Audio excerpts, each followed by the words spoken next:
Welcome to the No Fear podcast and the No Fear live broadcast. I'm your host, Tony Lauer. If you're into mindset training, performance psychology, personal development, you'll dig this new format. No Fear Live is a unique broadcast, and it's different from the No Fear podcast. We decided to go live because we wanted to create the opportunity to interact with people like you all over the world, where anyone can log in and ask questions, and in some cases, you may even get invited into the show. The great thing about the live broadcast is that it's much more personal for the listener. That's you. Remember, self-defense isn't always about a confrontation with someone else. The first and most important fight is winning the one inside your head.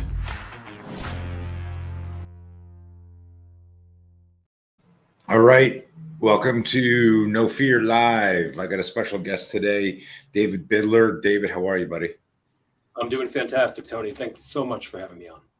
Yeah, cool, man. Hey, having you on as a guest is probably an extreme departure from our normal guests. Most people know me, of course, from the martial art, the tactical, the combative side, and you caught my eye online with a lot of what you were doing with Physiology First. And I think I've reshared and reposted your content more than anybody I follow.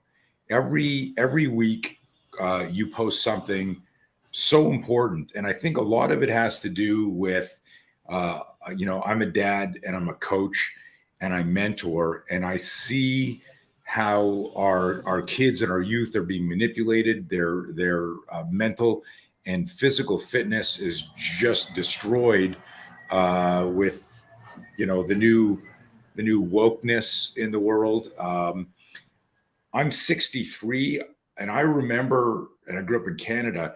I remember like back in the 70s, they were already starting to wean out physical education. Right. Like this has been going on for decades and decades and decades. And if you wanted to do something, it had to be extracurricular. You had to go somewhere, you had to pay for it. But they were weaning it out of our high school system. And, I remember elementary school, tons of sports. I wrestled, gymnastics, all the stuff. And then high school slowly started to wean out. By grade 10, 11, there was almost nothing. I think there was a track team. But it's I'm going to ramble for a little bit, and then I'm going to kind of, turn the mic over to you, because I want everybody listening to this to put on your guardian hat, to put on your, like, if you don't have kids, your guardian hat. You see what's going on in the world. There's this global manipulation of destroying so many things, but the reality is, and this is a cliche, our kids are our future. And you can look at like the generation right now, where it started with, hey, we need safe spaces and we can cry about anything and all, like it's a fucking shit show. So when I came across Physiology First in your posts, I was like, holy shit, like this was so passionate. So do you write all the stuff yourself? All the decks? Yeah, every morning I sit down with a cup of coffee. I write for as long as I have my coffee. So it's usually about a half-hour block of writing, and it allows me to really clarify my thinking on our direction, what we're doing, why we're doing it, and then hopefully to share that with people. Dude, you are an extreme. Not only do you have a vision, and you're beyond passion. It's an obsession, which is a good thing. I love getting into debates about the difference between passion and obsession. And I go like, obsession, people with obsessions change the world. And you've got that obsession, but fuck, you're a good writer. I hate you, man. Like you're writing is so provocative. Tony, thank you so much. I can't tell you how much your comments and your positivity and you sharing the work has meant to us, because I can tell you from being in the health and human performance world for quite a while, it's not like everybody jumped into this fight. You jumped into the fight. A couple other people jumped into the fight for sure. But I think we live in a world right now where people are so careful in health and fitness to play to what's trending. Yeah. Screw what's trending. We're talking about the declining mental health of our future leaders. I don't need that to trend and a hashtag to know that we Right. need to devote the waking hour to making sure these kids have what they need. So thank you for amplifying that and for sharing our work and for bringing a lot of new eyes from people who follow you for a long time and letting them see what we're up to. Yeah. I mean, it was a no-brainer. It was one of those things that I was doing just like as a parent, as where, I'm genuinely concerned about the future for my kids and their kids. And like, that's a whole other problem.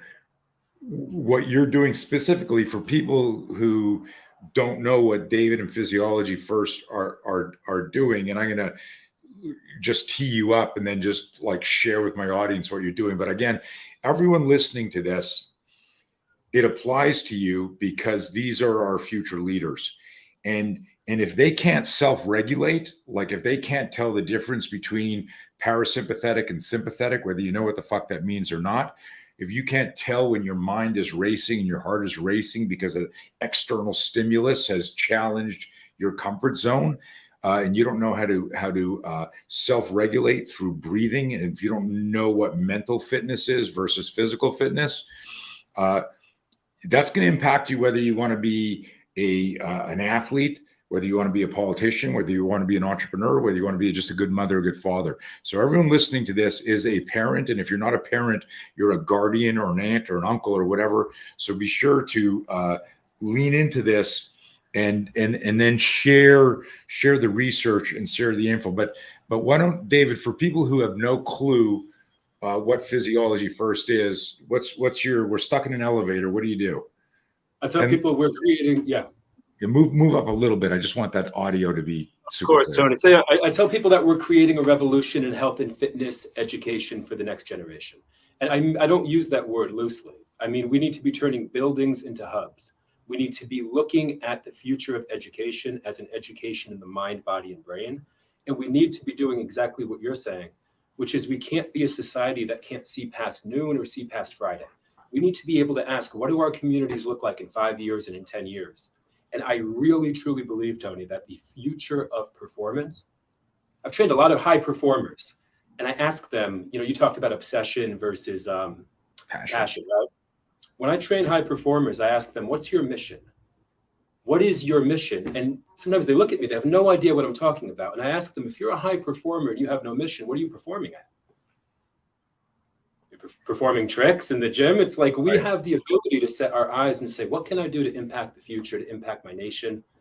And when you get these high performers into a position where they can articulate their mission and they can step into their purpose, it becomes pretty obvious that the next best thing to do isn't to collect the next 100-mile medal for, I come from an ultra running background, or to put 5 pounds on the deadlift bar here. Training is a preparation for the sport of our life. And in that sport, the shit matters. It matters whether 1 in 4 kids in our neighborhood are put on addictive medications at 10 years old.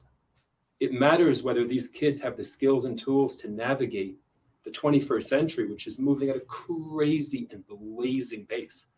And I think that the most optimistic potential right now is that people who've been training their mind and body for years, they've done the sport thing, they've done the competition thing, maybe they've even competed in business.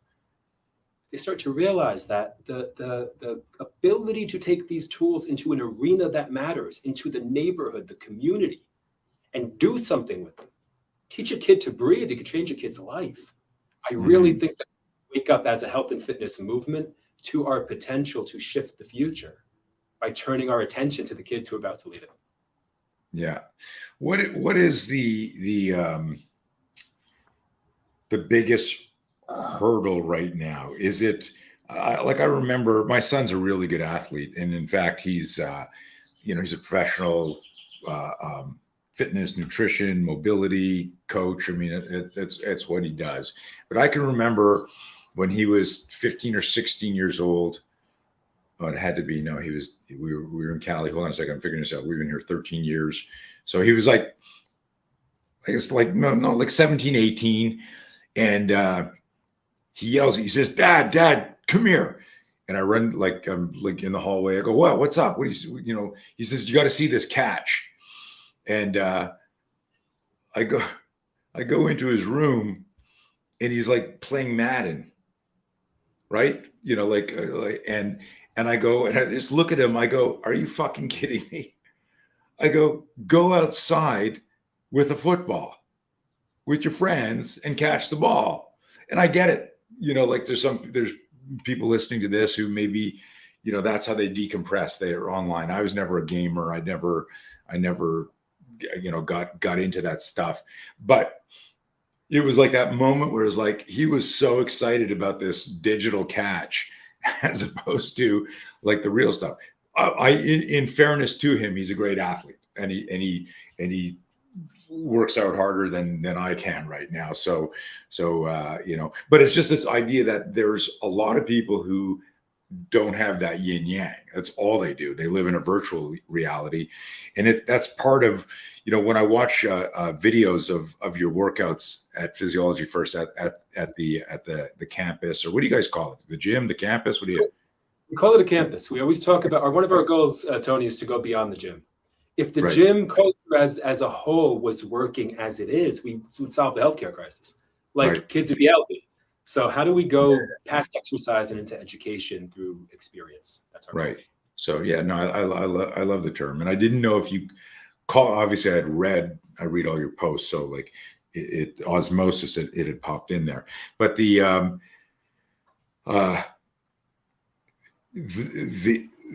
energy is contagious. So my question to you is, what is the biggest resistance with either the parents or the kids? I know, like, I've got one kid, I love her, where she just resists working out. Just something about it, right? And there's nothing I can say or do right now because I'm like the dad, stop nagging me type thing. What's the resistance you're getting? Because I believe that it's generational, right? Like the greatest generation, World War II, like you had 18, 19-year-old people like skydiving, into Europe to save the world. And now you look at the typical 19-year-old and you're like, what the fuck happened? So the mic's yours. Go rant on that. Well, I'd love to answer the question, Tony. What's the biggest challenge? Because now we're going to start to unpack why I think we're dealing with a challenge of language. We're dealing with a challenge of communication globally around this issue. So let me start with this idea. The term mental health is a term from 1908, and it's 2023. We have a term that came to be before we could look at the brain, heart, and our nervous system with any level of depth at all. And the term is lingered and still pervasive into the point that it culturally became something that I think at large meant its opposite. When people hear, if you're listening to this now and somebody said, hey, what do you think about mental health? Are you thinking about ice baths and saunas and brain health and weightlifting and training and mindset? Or is the first thing that popped up intuitively addiction, suicide, depression, anxiety? In the book, Thinking Fast and Slow, Daniel Kahneman unpacked this. And he said, what is a mental heuristic? Well, we got a lot of noise coming at us in the world, right? We can't think through everything. So a term hits us. Maybe it's a slogan from a company, just do it by Nike, right? And you just hang it on a mental hook. So we've been so reactive about improving the body and brain instead of proactive that the most inspiring conversation of our time, because to me, I didn't go to school, Tony. I left school in 8th grade. So I had to really ask myself what words meant, how to learn effectively. And when I hear mental and I hear health, I think health of the mind. That's actually what that means. But culturally, we've talked about the health of the mind as if it means illness. And that's a real challenge. When people say there's a stigma around mental health, no, there isn't. There's a stigma around what they're calling mental illness. And those two words don't mean the same thing. That's a lot. Now, to have a clear because that is a great way to scare parents and kids away from our work, not knowing what the hell we do. Are you therapists? Are you psychiatrists? It's like, no. You improve the brain and body's health proactively. You don't wait for it to decline and do disaster relief here. So we're constantly Right. saying to the community that improving your mental and physical fitness and your brain and body health should be looked at the same way you look at taking a kid to the dentist. You don't wait till they have a mouthful of cavities and go, oh crap. You take them in for dental cleanings. Weightlifting, running, sauna, cold plunge, sleep, nutrition. This is just basic maintenance. And the question we've asked as an organization is, if we're going to use this term mental health, because you and I can riff on it, unpack it, does it have validity? What does it mean in the 21st century? But if we're going to keep using it, then I think we really have to ask here, what are the physiological prerequisites for this thing we're calling mental health? Because less than 78% of kids meet the daily physical activity guidelines. Mm-hmm. Supposed to feel good? Or is a lifestyle that's missing critical foundational building blocks supposed to create anxiety as a prompt, depression as a prompt, stress as a prompt, inability to focus as a prompt? If there is a smoke alarm on the wall and there's actually a fire, you don't want to rip the damn thing off the wall because it's inconveniently buzzing. If stress, anxiety, depression, the inability to focus are critical signals from our body to say, look, we have to meet our basic needs to survive. And we call that an illness. We've completely shifted the path of health for these kids. So we teach them how to interpret their physiology. And to answer your question more directly about the barriers with young people, because we don't talk about workouts, we talk about learning. Come here and learn. Learn how powerful your mind, body, and brain are. Now we could be breathing, we could be in an ice bath, we could just be talking, we can be doing mindset work. But before you know it, they see the other students in there loading up a barbell, swinging kettlebells, doing pull-ups, and they want in on it because they see those kids are thriving. Right. So I think terminology on both fronts, how we talk about the health of the mind and how we frame training the body matters. So I'm a huge semantics person. I love teasing people when I talk about the specificity of language. You know, one of my mottos for decades now has been the degree of clarity with which you define something determines its usefulness to you. And so I always tease people because usually there's, you know, at some point you get somebody who goes, well, that's just semantics. It's the same stuff. And I go, no, it's not semantics. If it was just semantics, you wouldn't have had to make a point. We just would have connected. But it's not semantics, and it created some sort of defiance or some sort of posturing. And so at the risk of shooting myself in the foot, why not? Let me rephrase this. I try to catch myself using the term mental health and substitute health with fitness. Are they interchangeable to you? So like if I said to you, let's work on our physical fitness, everyone knows we're talking about aerobic capacity, anaerobics, GPP, right? If I say mental health, it has the stigma from 1908. Like, how's your mental health? If I say, how's your mental fitness? Somebody might go, what the fuck is that? Like it maybe can jumpstart a conversation about self-awareness allows you to regulate state. If you can regulate state, you can change how you respond to a stimulus you're not crazy about. But what are your thoughts on the semantics between mental health and mental fitness? Obviously because you explain really elegantly the whole issue with mental health.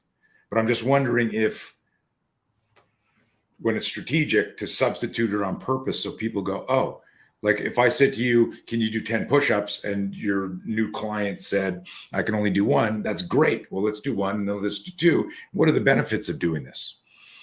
And then if you then said, there's also a way to, like the mind navigates the body, right? So mental fitness is a key. But anyways, what are your thoughts on that? Yeah, I'd love to unpack that for sure, because we ask the question to students a lot. So let's go to your point of it's not just semantics, because I try to write that a lot. And the reason that I try to write that a lot is that we haven't started an organization to address a semantics issue.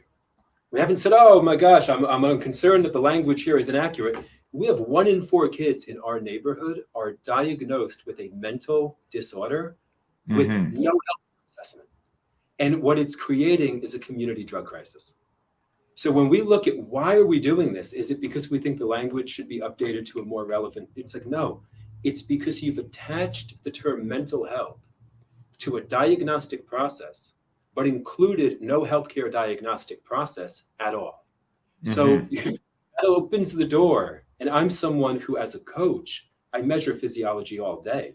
We do more physiological metrics on students who want to improve their 5K time than is offered to the students who are being diagnosed with a disorder and prescribed medication at scale. So when I bring the issue up to your audience, I encourage them to think this isn't just a, hey, how do we update the term?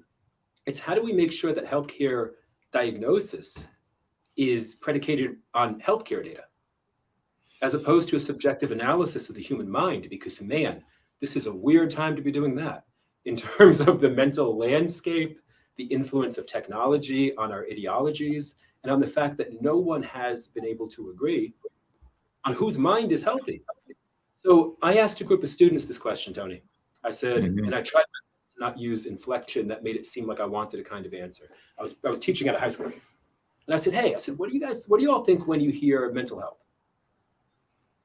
The answers were, I try not to think about it.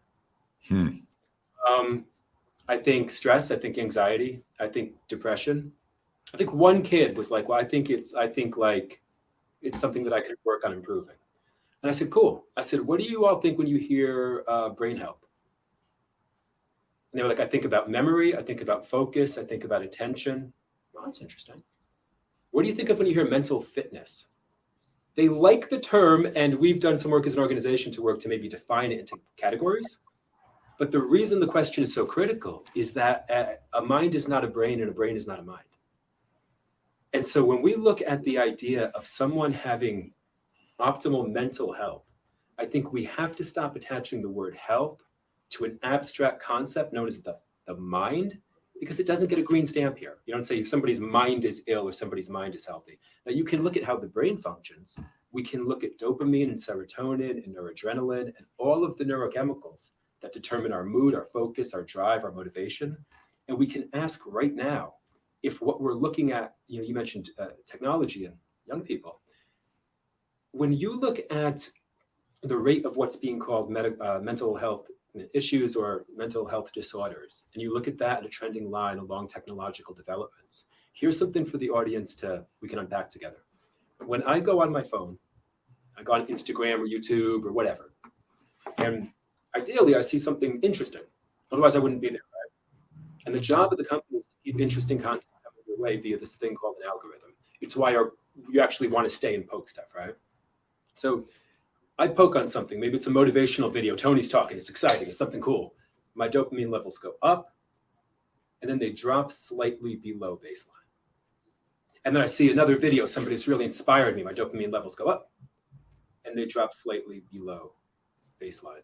Fast forward 4 hours or 5 hours or the average time that a teenager spends on a phone, and ask if we aren't looking at a neurophysiological depletion of dopamine, which is what drives motivation in the human being. And then tell me if that's a mental disorder or a baseline physiological function. Because if we can't answer that question, we don't know if we're talking about the body or the mind. That's a critical distinction when you're making a diagnosis involving medication that kids are getting hooked on at scale. It's a critical time to unpack this, because it leads to the question, who gets to decide? If we're talking about a brain and body issue, you measure physiology first. If you're talking about the mind, well, then that's a very, very interesting conversation, again, on whose mind is healthy in 2023 and what exactly that is. When I look, Tony, at wearable data on blood glucose levels, heart rate variability, sleep, nutrition, I have hard data that shows me the physiological state of a person. I don't know how we decide who gets to define somebody's mind as healthy or ill. But I think a data-based 21st century health assessment in an age of technologies that fundamentally alter the organ of the brain is the only way we're going to get out of what we're calling a mental health crisis, by calling it a health crisis. Understand the difference between the physical and the mental processes in a human being. It's not just kids, it's adults too. It's an interesting thing because I've got a pretty strong mind, and I find myself grabbing my phone and doing shit because I don't want to do boring work. And so the drug of, okay, like this is like a line of Coke, right? And it's like, okay, grab your phone, hit some shit. And if you don't have the self-awareness to go, dude, you are fucking procrastinating, you're wasting time, you are, so everyone out there, kids or not, like that shit's real. And a lot of, I've never went down the rabbit hole, but I'm sure you've read and heard about the difference between TikTok in China and TikTok in America. Absolutely. Tony, we can talk all day about the platforms. And I think another layer of complexity we're going to kind of add on, maybe we can pack through together, is that there's this other conversation happening about social media, and it's two conversations at once. There's a conversation about content. What is the content that these young people are seeing? What is the quality of the content? How does that affect them? That's one conversation. It's really worthwhile and critical. Then there's the conversation I don't think is happening, which is what is the physiological load, the impact of systemically lowering dopamine levels all day long? An analogy that I use when I present to young people is I say, look, if I fill this thing up with high test espresso, right, 20 ounces, and I start banging back espresso shots while I'm presenting, what do you think you're going to see change about me? And I ask them. Or maybe you're going to start to talk faster. Maybe you're going to start to sweat. Maybe you're going to start to get jittery. And I'll ask them, have I developed a mental health disorder in the span of 20 minutes? Or did I just impact my physiology? Now with adults, I ask them, what if I filled this up with whiskey? What would happen in 20 minutes, Tony, if during this whole conversation, I'm just banging back shots of whiskey? Well, I would get drunk. Right. Physiological process, not related to my psychiatric health. And we're continuing to conflate the two things. So technically, we need to be asking, what does this do to the brain and body? And then societally, we need to be asking, what kind of content are kids seeing? Can I share a really heavy short story with the audience? Yeah, please. I wrote about this because as I write often, I'm not on Instagram to become internet famous here or to get 1,000 likes. I'm on Instagram looking for leaders who want to get organized to help kids. It's the only people that I write for. It's the only reason that I write. And so I write heavy stuff because, again, I don't think any of us need to do, picture a meme right now with, somebody shooting at somebody's feet and making them dance. You know what kind of meme I'm talking about, right? Mm-hmm, yeah. Right? Boom, boom, boom, boom, boom, and Bugs Bunny would start to do the dance. We don't need to do that for the algorithm. We don't need to juggle kettlebells or do backflips because it's trending. I think we really can use the technology and say, hey, we can put out a call for action, for leadership, for a real movement to build here. But the reason I say all that is I wrote something the other day and it got a great response. I was grateful of this. But I said, the first death where social media was implicated as a factor in the cause of death was a 14-year-old girl. It just happened. I say just happened within 2 years. 14-year-old girl.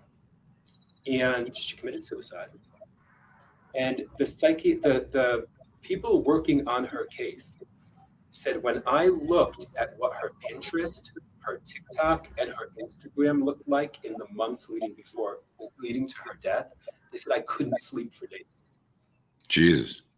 For days. Now that's haunting. So what was this young girl seeing? This is a content issue now, as we talk about the difference between physiology and psychology.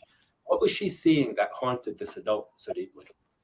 Well, she got into a set of hashtags around suicidality, around cutting, and around romanticizing taking one's life. And in the court documents, they said every single post. You and I, Tony, we probably pick up Instagram, and I bet it's not incredibly dissimilar. I see people doing inspiring things in the world. I see a lot of fitness, a lot of health. All this girl saw at 14 years old was the notion and the imagery that taking your life was the most romantic thing you can do. And now she's not here anymore. So we have to understand the difference between what do we need to understand about technology from a content perspective. And then to go back to my coffee analogy, I can sit and watch motivational videos for 8 hours on this thing, and I'm going to be exhausted physiologically. And that's where physiology and psychology are. We need to be a little bit clearer about our language so that we can take action and help kids build not only their mind, but their actual body and brain.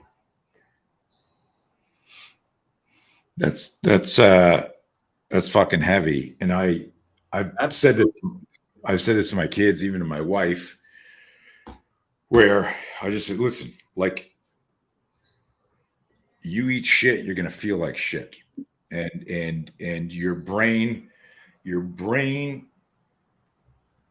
eats shit all the time, especially a lot of times when I post, I go, hey, here's some food for, like, the metaphor food for thought, right? Mm-hmm.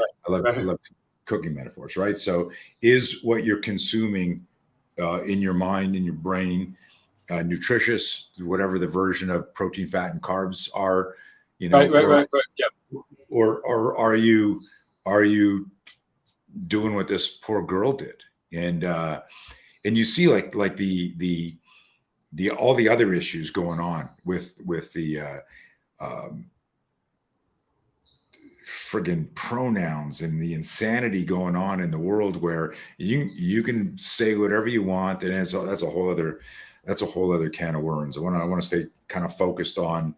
I mean, what you're doing is big. I want to come back to my original question, because you're in would you describe your area as rural Maine? No, it is not rural Maine at all. It's definitely, we're in southern Maine right now. So we have a very, very urban Portland. The city is incredible. Portland, very, very urban city. And our campus, Freeport, Maine, which is definitely suburban.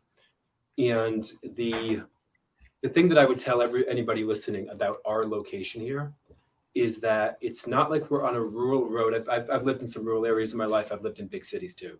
It's not like we're on some rural road where there's no opportunity to connect people. But if people think that we're running this campus, which is a leading edge health and fitness education center in the heart of, like, I don't know, Soho or something, in Manhattan, if it can happen here, it can happen here. And the way that we did this, and the reason that I want to share it, because I think we have a scalable solution to a big problem, is this campus here, where I'm sitting right now, used to be a screen printing shop. And next door was a performance training center that I've run for the past 7 years, called the Distance Project originally. And I want to share again our trajectory a bit to give people a sense of our vantage point. Please. So the Distance Project at first was a lot more literal. It was about training endurance athletes. I was doing 100-mile runs. And really quick, it became not important to get another belt buckle. It's like, how do we think about longevity? I want to train people who are thriving at 100. I have 2 people who just left this morning, Tony, 84 years old. Nice. Lifts, cranking on the air bike. I mean, and that's how we roll here. We expect each other to thrive. We put that as the bars, which we don't let the bar for health be low. So when we started to notice, in our training and our coaching, if you're a coach, you understand that physiology drives behavior. You're measuring this stuff. You're measuring sleep, you're measuring nutrition, you're measuring all of these things, and you understand the relationship between physical and mental health, like, immediately. Now, if you're a coach in the endurance world, you begin to look at the there is a world of depression, anxiety, related to a very, very catabolic sport. Not to get too technical, you're wondering, if I've worked with a lot of endurance runners who didn't realize that their testosterone levels were in the 200s. And it's like, how does it feel? Well, it doesn't feel great. It feels like depression and constant mental fog. You get those levels up, you see a different person. So I've been looking at physiology as a coach for sport outcomes. And then we run into, year 2018-ish, with more young people coming to our center. And they're like, yeah, I want to be a better swimmer, and I want to make the team and all that. But what I'm really here for is I'm feeling anxious, and I don't know what to do about it. And I'm thinking, well, anxiety is a physiological response of the body, unless we decide to talk about it in this abstract way in which it means everything and nothing. So anxiety, you can measure. You can look at the sympathetic nervous system. We can teach kids how to regulate their nervous system, how to lower their heart rate. That may sound weird to some of the people listening who haven't been introduced to some of these state management tools. So here's how I explain this to a group. Now I ask you, if you're listening to this, can everybody here give me a thumbs up? Can everybody here give me a peace sign? Can everybody watching this wiggle your ears? And this is where the crowd gets divided. If I'm presenting to 100 people, I get a thumbs up, I get a peace sign. I only get a couple earwigs, right? Right. Human beings can wiggle their ears. You just haven't developed, you haven't learned to turn that dial. Can you lower your heart? All of our people here, including our 14-year-olds, can lower their heart rate. If I ask them right now, can we lower our heart rate with a couple breaths, they'll take it down. But if you haven't been taught to turn the dial, you just don't know how to turn it. It's not a default. I mean, it's not a fault of yours. It's a lack of education in health. And so to understand that many of the people right now who are working with young people who are diagnosing them, because I want to keep circling this back to the fact that these kids are leaving with a diagnosis. They are often leaving with medication, and they're leaving with a blanket, a label that they carry with them throughout their life. I've had more people, Tony, young people say to me, I have anxiety. I tell them, you can't have it. Meaning like you can't, I only ever hear people say, I have hunger, like you're experiencing.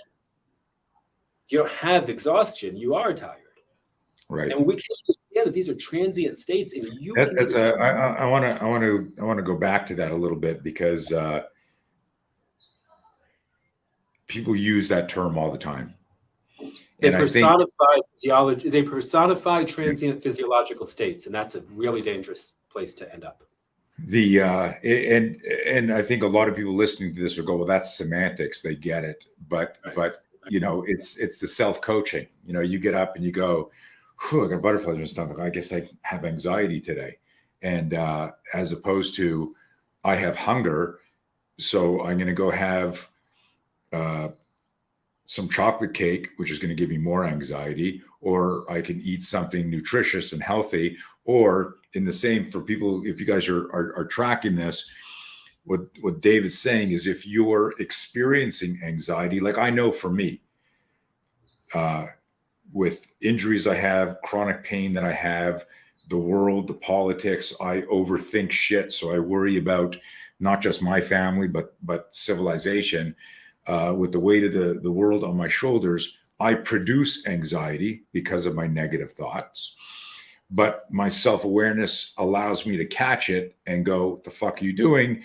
And I can't tell you all, and this is so important, and I've talked about this in other calls before, intentional breathing. If you want to build your biceps, you can do certain exercises to build your biceps. You can do the same thing with your breathing, your respiratory, your aerobic capacity.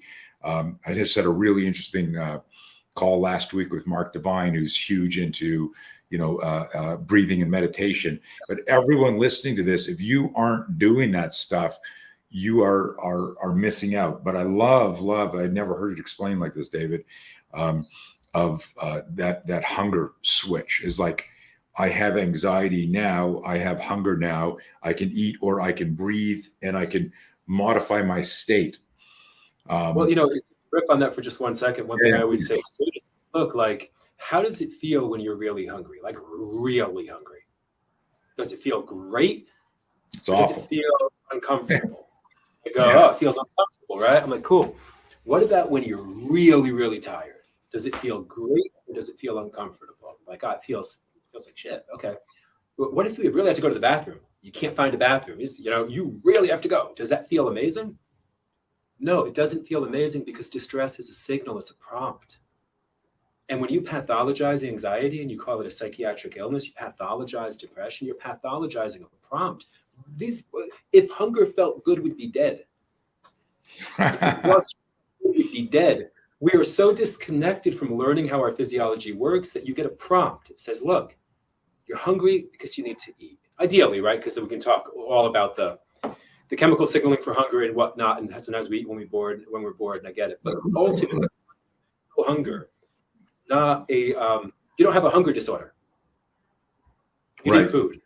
You're Right. exhausted, you don't have a sleep disorder. And to get into something really critical, you know, and the only time that we do get pushback on Instagram, Tony, like, because it's been a super supportive community, I'm happy to say this straight up. It's when people have an incentivization mechanism financially to the psychiatric industry. It's the only people who are like, hey, I have beef with you teaching kids how their bodies work. There's not an argument, not a bunch of people saying, hey, you shouldn't teach kids about the brain and body. But we have to understand that how is it even legal that young people are getting diagnosed, labeled, and put on drugs? Like, how is this possible from a framework perspective? It's possible because the book that allows for the statistical labeling and diagnosis of disorders was written in 1952. And it's 23, and the half-life of medical knowledge right now is 73 days. That's so insane. That's a lot to unpack. And so you asked me earlier in the podcast, what are the challenges? Here it is. It's a dense issue. It's not a simple issue. It does have a simple solution. Build community infrastructure, teach kids how rad their brain and body is. Like, I can tell you, Tony, every day, and I tell we run a certification for coaches. I tell them, look, this isn't hard. If you think this is an unsolvable problem or even a hard problem, your whole deal is do hard things, right? This is not hard. Right. Grab a building or grab a park, write breathing class or workout on a board for kids, for teens. And then when they come, listen to them, respect them, teach them. And then what do you think they do? Well, they come back and then they bring their friends. This is not a hard problem to solve, but what is hard is that it's not an elevator pitch problem. And we live in a world where we've been trained to treat our attention like we're on TikTok. Yeah. This is you'd have to understand the difference between psychiatry and physiology. You'd have to understand the medical classifications that allow people without a background in biology to diagnose biology. And you'd have to understand that with 1 in 4 kids in my neighborhood right now diagnosed with the disorder with no assessment, my mind tells me, based on the statistics, that number is going to increase. Well, at what point, Tony? Are we going to have 1 out of 2 kids who's going to be on medication at 12 with no assessment of sleep, nutrition, diet? So if we don't act now, and I think we can act now, and I want to make that point to people watching this, because I will tell you the one thing that bums me out, Tony. I don't get bummed out much. I'm going to tell you one thing that bums me out on Instagram. I'll share with you. Yes. Only thing that bums me out. I'll write something about our work, and somebody will leave like 3 saddie faces. And I'm like, where the hell do you not see the potential for impact within you? There is nothing that we're doing that's sad. I'm never sad. We're only optimistic. We're fighting, man. We have kids hanging out here all day long. We have adults hanging out here. We're not in a huddle crying on each other's shoulders. When somebody leaves a saddie face, it makes me think that we have a system that's taught us helplessness. We've learned helplessness. If you're somebody watching this and you think that the health and fitness of kids is important, I can show you exactly how you can get involved. It won't cost you $1. You will learn about yourself. And when you share that with 1 kid and they go, I can't believe I'm just learning this now. I'm 16, I'm 18. You'll realize this is a problem we can solve. Our goal isn't to point the finger or to blame or to complain. Our goal is to build a movement, an actual organized movement that changes the game.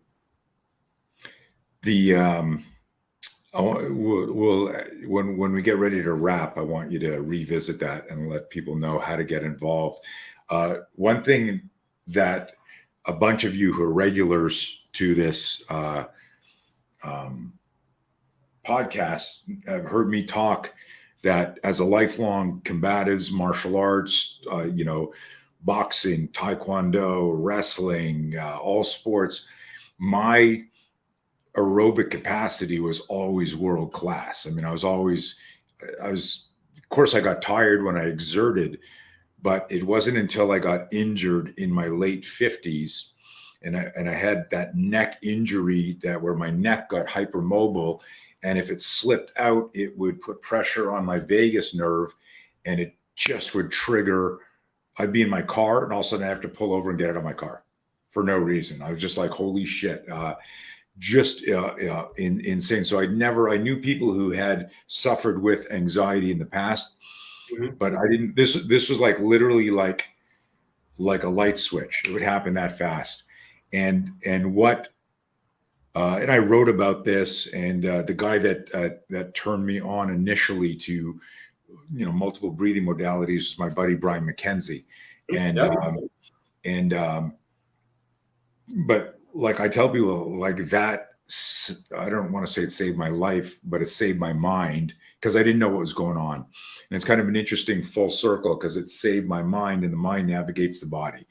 And I would be doing like breathing. It was almost like going back to your hunger metaphor, which I love. It was almost like I had a tapeworm, and I had to have breathing snacks sometimes 10, 15 times a day. I'd have to stop and get in a chair or lie down or go for a walk and just really control myself. And, the serendipity of that horrible time was that it created a different level of self-awareness back to the Physiology First, which incidentally, I think I told you this when you had me on your podcast, was the first day of all of our self-defense combatives training is called Physiology First. I mean, we put people through drills. We put people through all these drills, and we say, it's called Physiology Rules. Physiology Rules, and it's like, you're going to do all of this stuff, and we're only going to use physiology to defeat all these attacks and problems.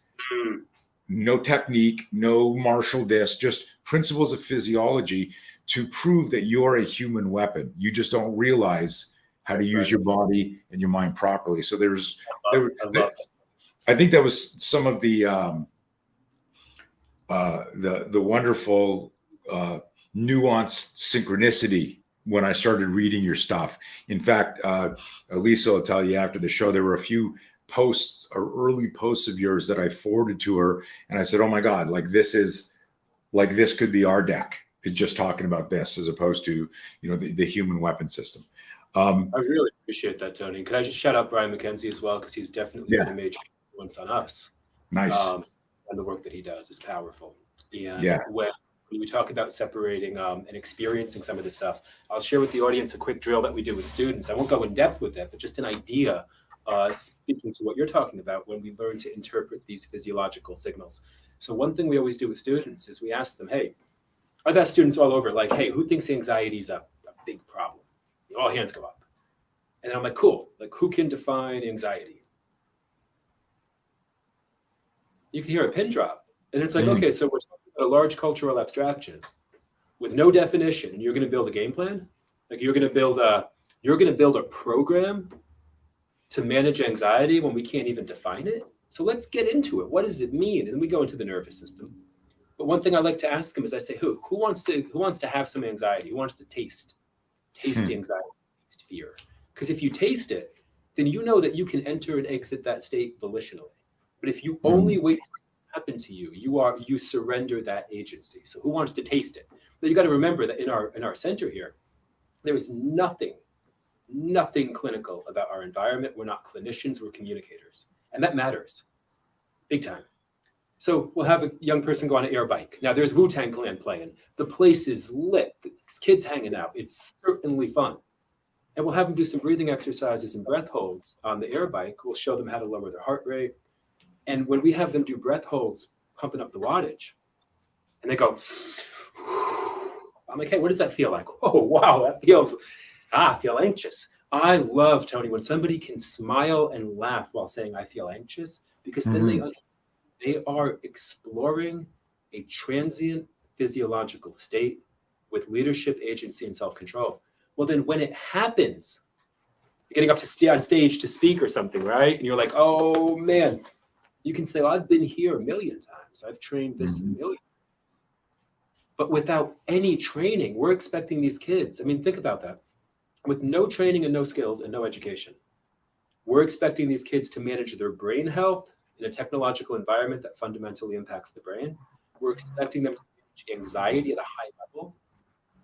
These are skills. You train them in the things that you do, the things that I do. You build the skill set. And I can say straight up, if you haven't built the skill set, you're not disordered for not having it. You just haven't met your mentors yet. And if we can scale a program like this, these kids will have the skills and tools to manage their brain and body. And I think that's the most powerful skill set we can give our future leaders, is the skill set of self-control. I love it. I love it. I got a really cool comment here. Check this out. For those of you who can't see this because you're listening, Michael, who's a regular listener, he wrote, "Every day is school day, Tony. Every time you introduce me to a new guest, you facilitate my procrastination." Ha ha ha. Smiley laughing emoji. You just added Physiology First to my Instagram. Great show, but I'm having problems with the connection. So you'll have to listen to it after, Michael, but thanks for the comment. I love your use of language again, like tasting fear and anxiety. In our whole approach to self-defense involves stress inoculation, big fancy word for you're going to induce this problem and then you're going to practice solving it.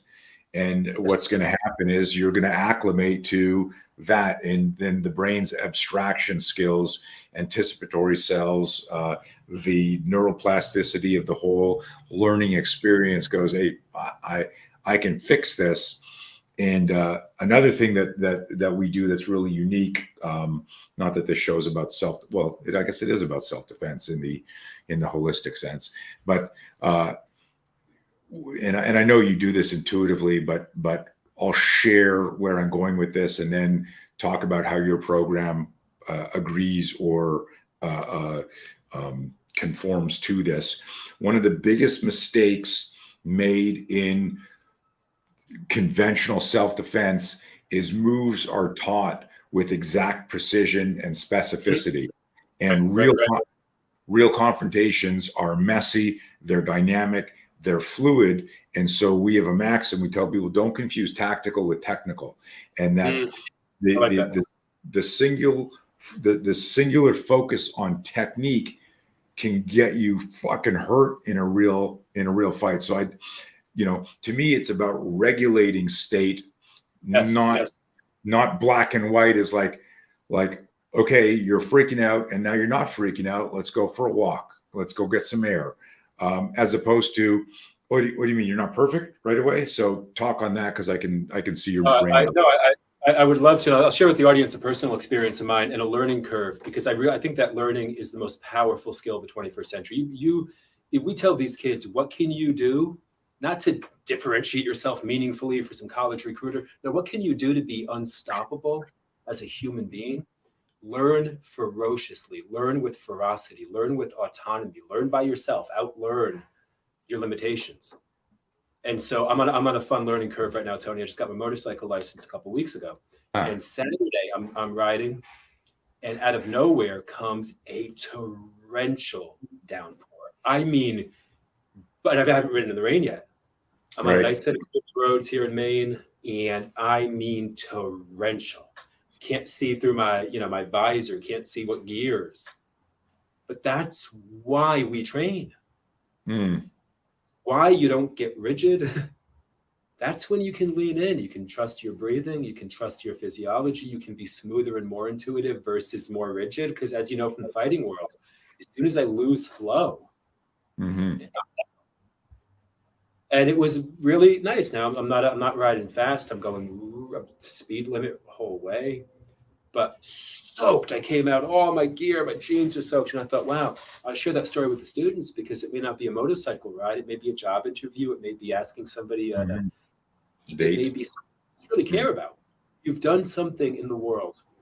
You put yourself out there in the arena, and it really things got chaotic and dynamic really fast. So training dynamism, to your point, is not so important. But the other element to the program that I'd love the audience to know is, I don't know of a place. This is why we built it.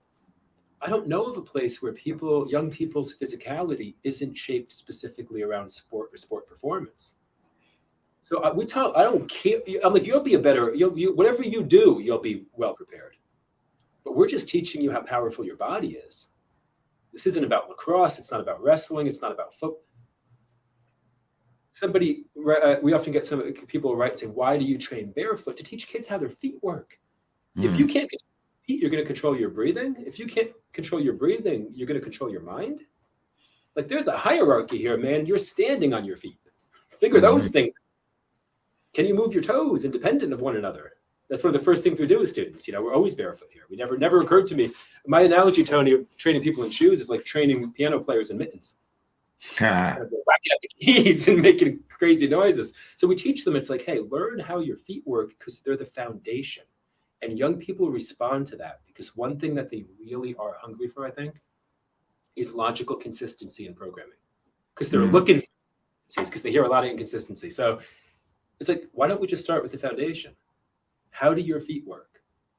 Because that's the pressure management system for your entire body. Can you move your toes independently? Do you have any control over your foot? Okay, now we got that going on. Okay, how does breathing work?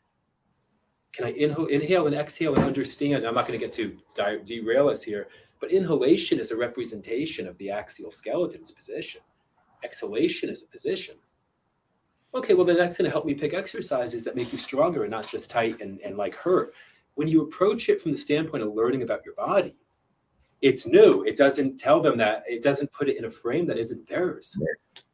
And then if you don't think that kill it in sport, it's like, no, they're definitely going to. But what gets rewarded is what gets repeated. And when we can put learning and growth and self-education at the height of the why, all of a sudden you get, oh, by the way, I PR'd my 5K. By the way, I did well at states. Like that's by the way, that's not the why. Right. And it's not the goal. It's a it doesn't go away when they graduate high school. How many times, Tony, have you met somebody, because I know I have as a coach, who says, hey, I was a super high school athlete, super collegiate athlete. After college, I didn't know what to do. I didn't have a sport, I didn't have a team. Now 10 years go by. The process is about learning about our power mentally and physically. Then when does that season end? Yeah. The game of life, man. I had Elisa pull this up. I didn't know where our conversation was going to go, but one of the things that you're incredibly passionate about, you're obsessed about making, changing the world, but you're passionate about the medical community, the big pharma, just like a license to prescribe everything. And so this went around, but I'm going to pop this up for everybody watching the video. But like, this is, some of the healthcare experts in the world, right? And this isn't, and again, I think that's the former mayor of, unless I'm screwing that up, of Chicago, but everyone else here, like these were the healthcare experts, and they look like freaking zombies who know nothing about healthcare.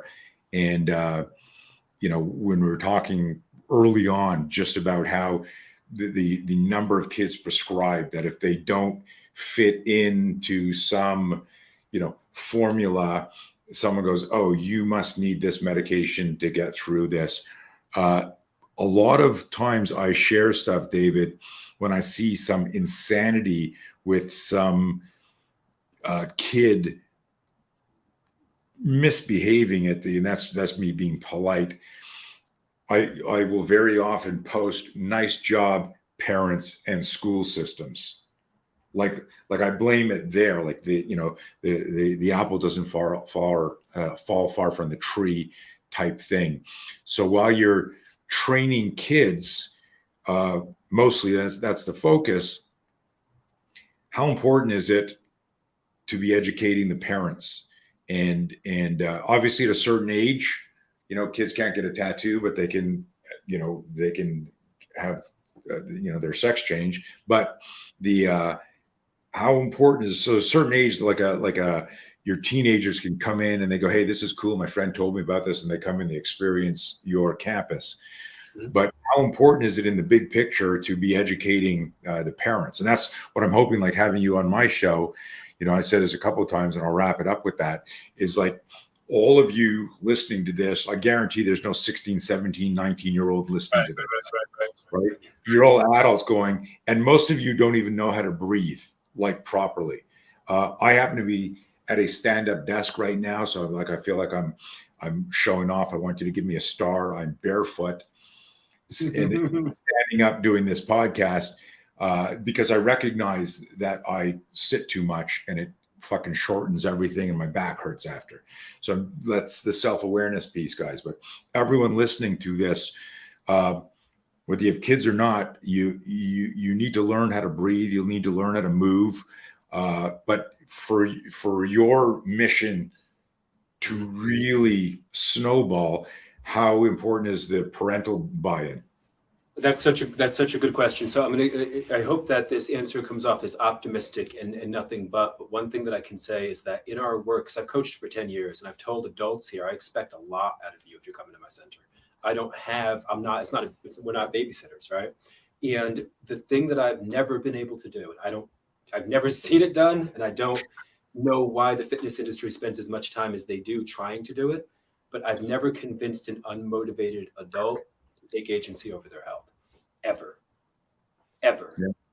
The health industry right now, what I see coming down the line, and I'd like to touch that back to we'll see where it lands, but because we can go back to your point about medication, and I do want to make a really, really quick insight there. I want to share a quick insight that we have to understand that right now, telehealth companies are directly targeting these kids. They're hiring 16-year-olds on TikTok.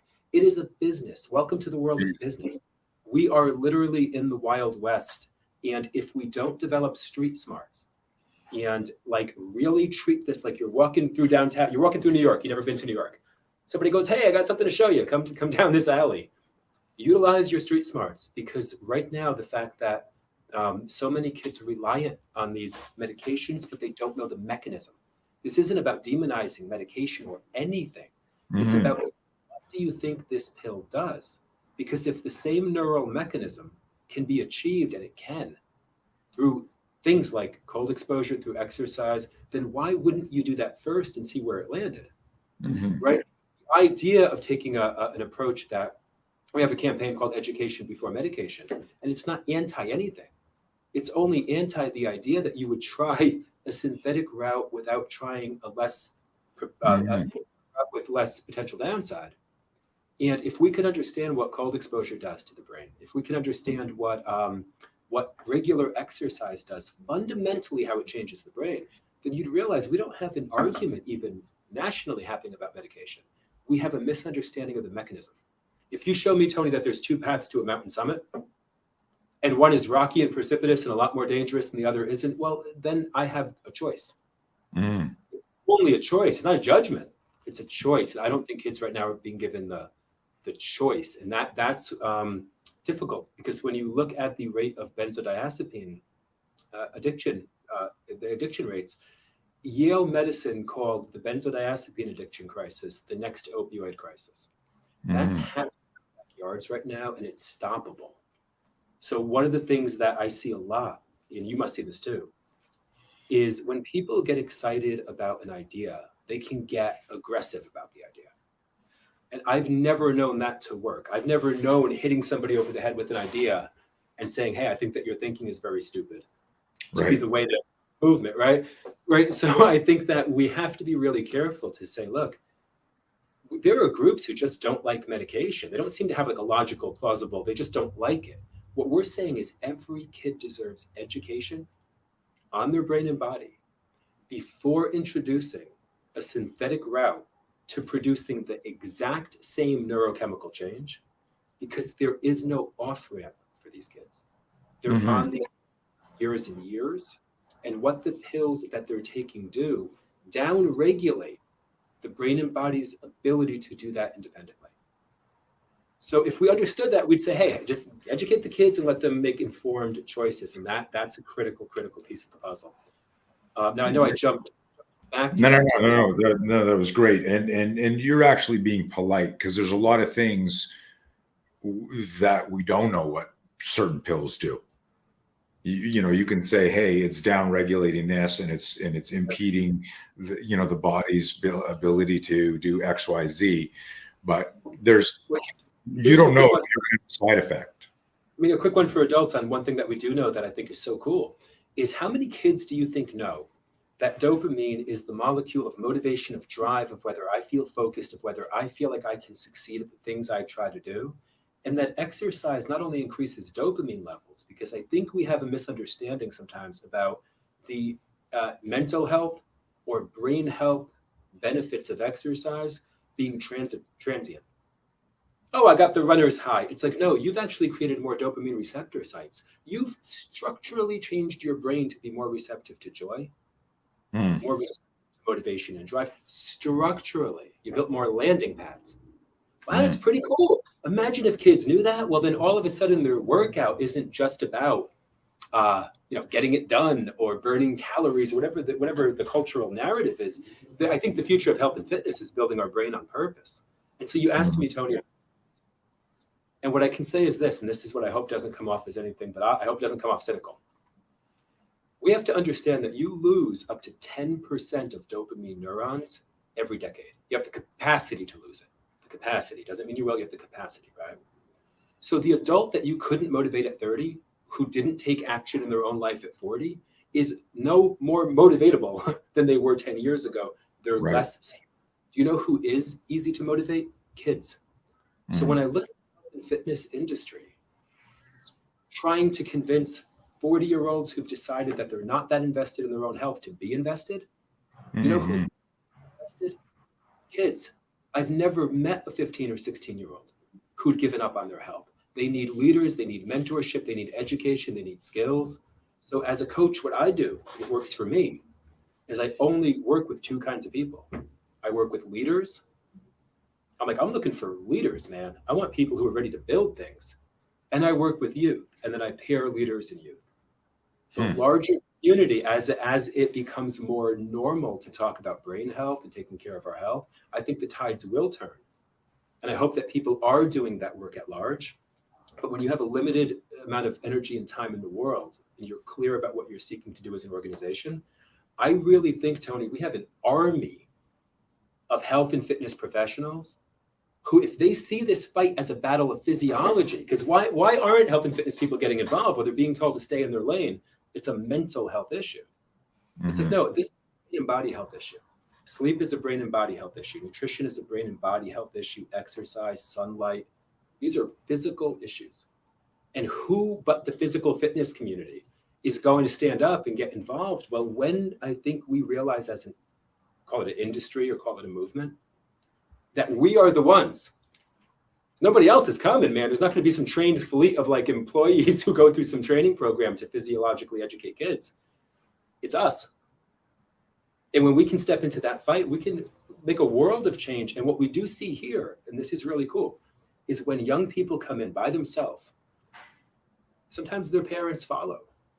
Sometimes now all of a sudden, it's like, what's going on in there? So I feel like the focus for us is to train leaders, train kids, and get them together. And I think that the ripple effect happens from that hub. Because if you go to our Instagram and you see the workouts and stuff, I have a lot of fun. We're hanging out, we're playing games. It's massively fun. And when they realize that this isn't dark, this is the most exciting, inspiring conversation in the world. We're talking about the future of the human mind and helping kids kick ass. How isn't that the coolest thing ever? So sometimes the community needs to see it in action. So if you're watching this and you are a leader or you're a young person, we have the resources to help you rock and roll, and then your community will see the work in action. Love it. Let's wind it up with that. How can people get involved, with you, with the organization, and bring this to their community? What's the best way? You got a kind of a formula that you share? Yeah, we absolutely do. So we have, we've just made our Physiology First online platform, Physiology First University online. We just made it 100% free. We had a membership model, which actually helped us turn this campus. So if you were part of that, thank you. turn this campus.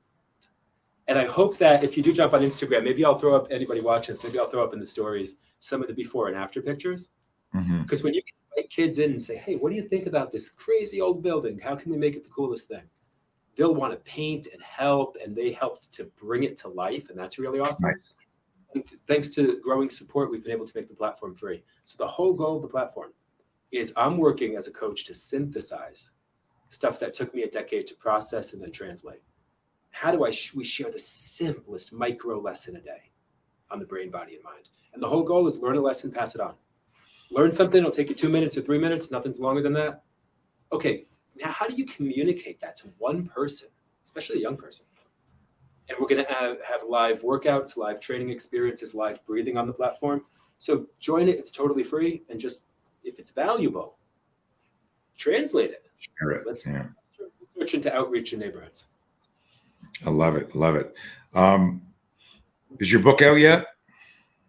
So the original book that I wrote, Breathe to Perform, the goal on that was to be the simplest breathing book in existence. Like that was the goal heading into this. How do we make this a book that you can, because the book is free and it's on the Physiology First platform.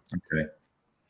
What if you give a presentation to 40 kids and they want to know a little more about why should I breathe through my nose? Why is breathing related to stress and anxiety?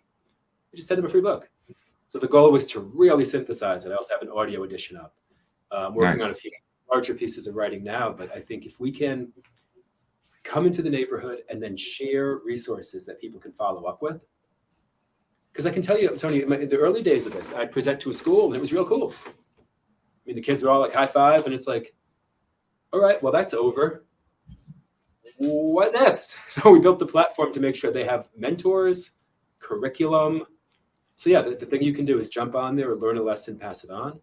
And then this fall, we're recruiting our next group of certification holders to actually set up shop in neighborhoods. And that's going to happen in September. Nice. Nice. And they can get all that information on the website. Absolutely. Yeah, we're very, very active on Instagram. You'll find updates on our IG page as well as the website. Beautiful. Beautiful. Trying to think if I think we hit everything and more that I got. Is there anything that you want to share? Any other thoughts? I mean, it was very deep and well-rounded. Was there something we're going to get off and you're going to go, shit, we forgot to talk about this or didn't? I've got maybe one final point, and this is maybe where physiology and psychology meet. Is I always tell young people, I'm like, perspective is a choice. We can always choose it. We can always choose our perspective. And right now, I feel like there are these different camps happening, just maybe at large, right? We have camps of folks who are focused on the darkness in the world exclusively, focused on the bad, and that will eat your physiology. Meaning, if you could watch the impact of our thinking on our health, and we can use technology to do that, it's poison. And then you have the negative camp. Then you have the camp that's so overwhelmingly positive that they can't interact with the real issues in the community. It's like, I really think that the balance here, the power here, is approaching the darkness in the world with a spirit of light and saying, I can change this, man. I can do something about this. And who else would do that other than the people who've been training their mind and bodies? And that's the people who've been doing all this work. And now they're ready to turn that training into impact and purpose in a meaningful way. That's what I think is going to shift the paradigm for the next generation's health. I love it, man. I'm a big fan, and however I can help out, one of these days, while we were talking, I made a note here to myself. I got to call a buddy of mine because I'm supposed to be doing a seminar out in Maine. I don't know when, but when that happens, I will come visit. David, this has been great, and I'm finally glad that our schedules aligned, that I got you on this. You had me on your podcast, which was a big honor. And I think what you're doing is huge. It's as vicariously exciting watching you and what you're doing as when I'm talking to parents about our fear management program, in that, the mind navigates the body. And when people live in that fear bubble, and this is the No Fear podcast, in the same way that you said it so beautifully, we're poisoning ourselves with these smartphones are making us fucking dumb, and it's